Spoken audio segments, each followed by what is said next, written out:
Betfred, proud sponsor of the World Snooker Championship. Well, here we are, perched almost literally above the Arena of Dreams. Neil Goulding has been dragged out of the press room. Neil, these two semi-finals are fascinating for different reasons. Let's focus on Gilbert against Higgins. First of all, Dave Gilbert, what a sensational run. Where's he come from, Rob? All these years, he's just had a great season. Get to a semi-final, playing with absolute freedom, up against Higgins, one-table situation. Just unbelievable. He was so good against Kyron Wilson because even though he was 10-6 up overnight, Wilson's had a fabulous season and won a couple of big titles, and you could never quite rule him out. But Gilbert seemed as though he stayed calm to get himself over the line. Cool as a cucumber out there, but he had that nice lead, but you've still got to finish the job, and he was absolutely nerveless. He's played brilliant this week, and he's a real dark horse to win the title. He will be the underdog, though, against John Higgins. And once again, the man who is hewn out of Scottish granite delivers at exactly the right time. It seems with Higgins, no matter what's gone on for the rest of the season, something switches on with him when he comes here to the Crucible. Massive win against Robertson. Huge, and he said last night you can have a terrible season, but it's all forgotten if you win here. I mean, this is could be his third final in a row, and that's what he's going for. And the heartache of those two finals losing. But you're absolutely right, he's granite here.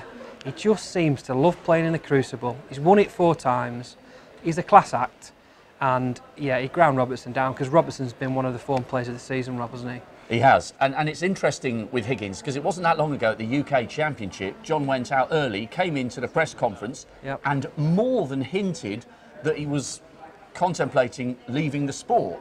Yeah, I mean, he's been like that through his career. We've covered him for the Scottish papers for a number of years, and he does go through these low ebbs, but class is permanent, isn't it? And he showed again and again. And what a story that'd be. 3rd time lucky. I think he really wants to make up for the heartache of those last 2 years. Yes, he has been quite vocal about that. So we've got a first-timer against an experienced semi-finalist in the top half of the draw, and exactly the same in the bottom half. Gary Wilson, what Gilbert's done, Wilson has also produced. He's looked like he belongs out there. Amazing. Oh, he's brilliant. The Tyneside Terror, he's also a cool kid for me. He's just so brilliant, like in the press conferences afterwards, taking everything in his stride. And the human interest story, which you've got 2 great champions there. We're talking about a part-time taxi driver. He worked in a Findus factory, didn't he, doing pancakes. I mean, what a story. And now he's in the semi-finals of the World Championship. David Gilbert, a part-time potato picker. I mean, you couldn't call it, could you? You couldn't make it up.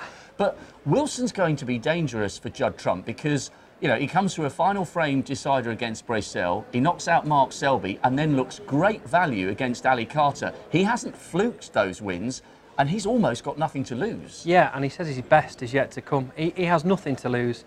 But it's a very unique atmosphere out there, isn't it? So it'll be interesting to see how both Gilbert and Wilson perform on that one-table situation when the pressure is really ramped up.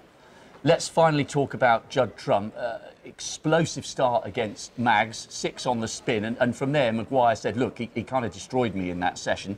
So he wasn't really pushed in that quarter-final. This is the one he desperately wants, isn't it? It's a long time since he made the final against Higgins in 11. This is the one that would seal his status amongst the sport's greats, and he hasn't won it yet. And it's about time he did. He needs to win it, doesn't he? I mean, it's easier said than done, obviously. I just hope he doesn't underestimate him, and he's still got to get over this hurdle. And that would be a dream final, wouldn't it? Higgins and Trump, famously, like you alluded to in 2011. The atmosphere here that day, both players said it was hairs on the back of the neck stuff.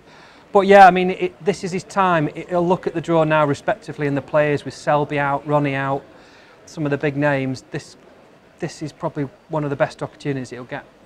We cannot wait for these semi-finals to start. The World Snooker Championship is building up to a brilliant climax. Don't miss a single second. Betfred, proud sponsor of the World Snooker Championship.